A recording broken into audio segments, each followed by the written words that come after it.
Hi, this is Heather Fiore, and this is my ePortfolio. I'm going to go over some highlights of it, and here starting with my goals. My goal is to become a vice principal. I have no desire to become a principal. I would like to become a vice principal at the high school level, specifically the school I'm at currently. Some goals are to understand the federal and state laws that pertain to my state. Learn the scheduling process within the school is another goal of mine. I actually worked on that for my ePortfolio, and there's just so much more I need to learn with it. It is a really massive project to put together a schedule for over 3,000 students and 250 staff members. So those are some of my professional goals. Personal goals is to get through this college, finish up my master's degree, and to become an effective EP as well. It's in my personal and professional goals, and to become fluent in ASL. I have two children who are deaf of my own personally. They do have cochlear implants, but we have a lot of fun learning ASL together. So that's a little bit about myself and my professional and personal goals. Up next, I am going to show you, this was a lot of the time that I logged and some of the things that I did. I have approximately 400, I think it was in 84 hours, somewhere in there. But I logged a lot of time. There was probably sometimes I didn't even put it down as activities. But it was an interesting experience to do all this, and I'm going to share some of my activities with you. So, for the district activities, one of the activities that I did was a paraprofessional in-service day. We had a lot of issues with the paraprofessionals just not being up to date on information. They didn't know the processes for discipline, and when they were out, there was nothing to tell anybody, like the substitute or anybody else, what they did, where they were, other than like the regular schedule that said, hey, they're in A123. So I decided to have an in-service with them, going over policy and procedures to apply to every day. Together we created a folder that had all the emergency procedures, evacuation procedures, attendance sheets for any classes that they covered, because some of them cover study halls. We had seating charts, discipline referral sheets. If they couldn't get online, they had the physical ones to do, a bell schedule. So we just got together, we discussed the things. They gave me feedback as to issues they were having. I took that information and went with it to find out answers, in which then I provided them feedback to their questions. So it was a great question and answer time. It was great getting them to get their folders. I got them on physically to Genesis, which is our program that we use. I was able to get everybody logged on, so they were able to do this when they were in, for instance, study halls on their own, so they could access the students. And what we have, what's called turnstile, is where the kids check into every room that they go into. So that was a really great in-service day I provided for the paraprofessionals, because as we always say, all stakeholders are important, and we need to address them just as well and get them up to speed with what we expect from them. Another one that I did that stood out was guidance resource training. It was a really great time to meet with the guidance department, because they were having trouble with Google. Most of them are not very tech savvy and didn't know how to work some of the programs in Google Docs and Google Slides. So we spent one of our half-day workshops where I gave them personal training. We went over, again, much like the paraprofessionals, question and answer. I had them prior, though, send me questions so that I was prepared to give them the information, because we had so little time. So I knew we weren't going to be able to cover everything, but I wanted to get to the most important things for them. So that was a great 3-hour training session on Google Docs and Google Slides, and any questions that they had, we tried to answer.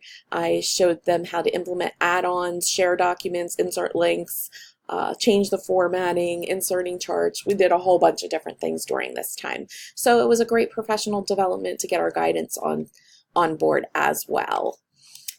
So up next, we have elementary activities that I did. I'm going to pick two of them that I really felt were great.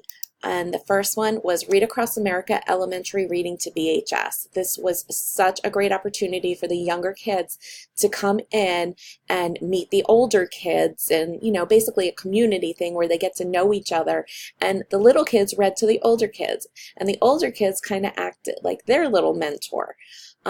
So it was just a great community outreach thing, with the elementary school coming over to the high school to meet with our students. Our older students loved having the younger students. They felt like, you know, they kind of felt like the teachers. They were helping them when they got stuck on a word, and just encouraged them to, you know, to keep on going.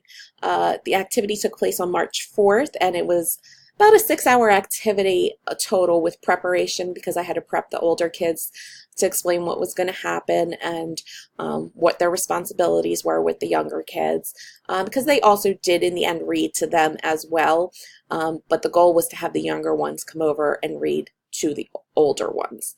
And it built some bonds between these kids. A couple of my high school students came back and said, "Oh, I saw such and such in the mall," and they're like, "Oh, that's who I read to." So they were very excited about that. It was a great thing to incorporate reaching out and including community and other students, to get to know each other. Another one that I hosted was a school climate survey. I did a school climate survey at one of the elementary schools to get a perception of how they viewed their school. I created a survey that you can see some of the results to the right, and I sent it out to all the staff members there, and I got response. I would say that I believe the amount of teachers in the building was 54, and I got 45 teachers, or no, I'm sorry, 45 teachers is how many was there, and I got 23 responded. And only one of them was a male. So that was interesting to see that only one male out of the 45 teachers that were there. I believe there was a total of 8 males, the administrator indicated, that were there, and only one responded to it. So that was kind of an interesting fact to say, that only one decided to take the survey. So it was interesting to see the results of this. I could see that some people actually gave their true feedback. I'm sure some of them held back a little, because you get that neutral response to a lot of things. But it was great to see. It's something I would definitely do within my school. My the principal that I did it under, she got the results as well. I sent them to her so that she could see what her school thinks of her. And this is a great thing to do, I think, in any school, just to see what your people, your stakeholders feel is going on in your school. So there's 2 of the ones I did for elementary. There was also a great Powtoon I did on FERPA in one of my classes that he said that we could utilize for our activity. And I just have to note that I love Powtoons. It was such a great experience to get to use it.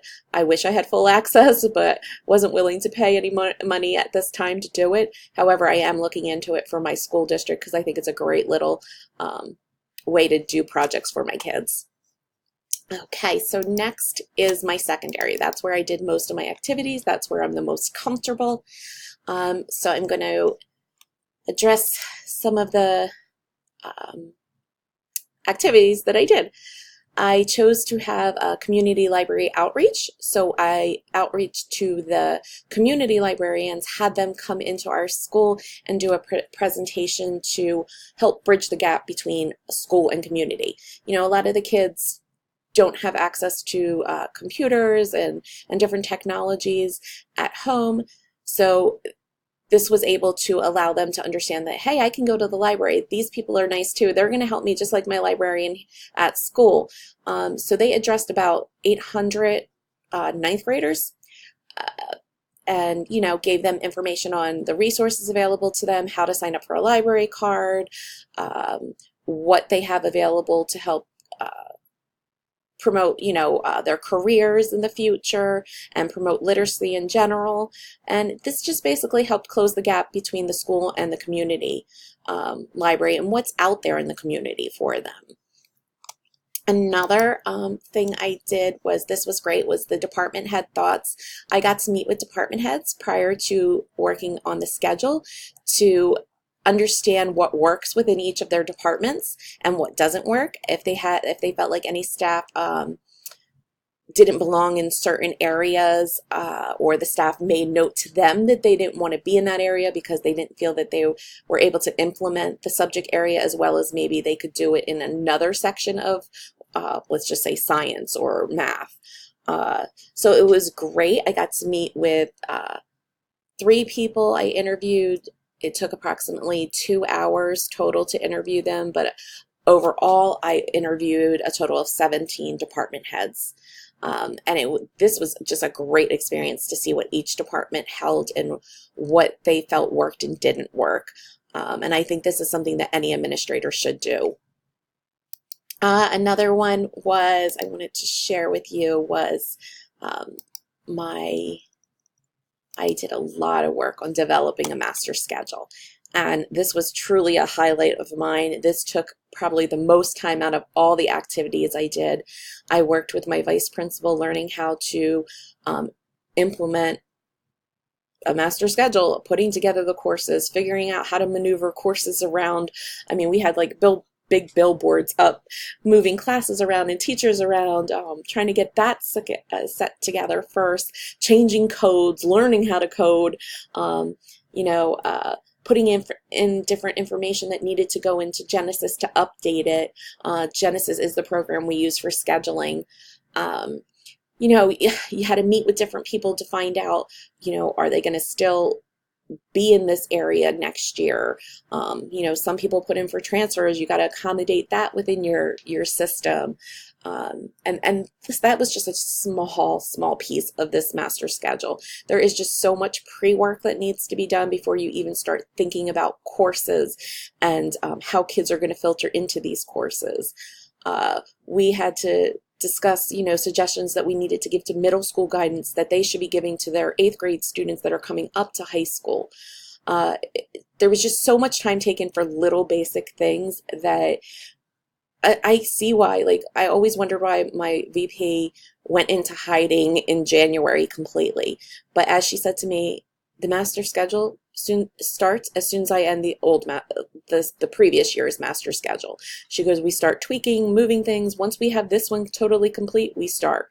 She's like, we start in September, and we started in September. And by January, she was behind closed doors, and I was behind closed doors working on this schedule. So it definitely is a huge undertaking. It is something, obviously, as an administrator, I will be involved in, and I look forward to. I gained a lot of information from this, and I look forward to being able to be a part of this in the future. It took approximately 248 hours of service, and we're still not done. That was just what I counted. So that was just a couple of my activities that I felt really stood out. And shined for me personally. The other ones were great too. And I hope that you take a chance and look at all of them and see the different things that I incorporated into my activities, because I truly did enjoy doing the activities. It was fun. It was engaging. I learned a ton. And I loved being able to work with my administration to learn all this. So that's pretty much everything I have to share with you for now. If you have any questions, feel free to ask. Thank you.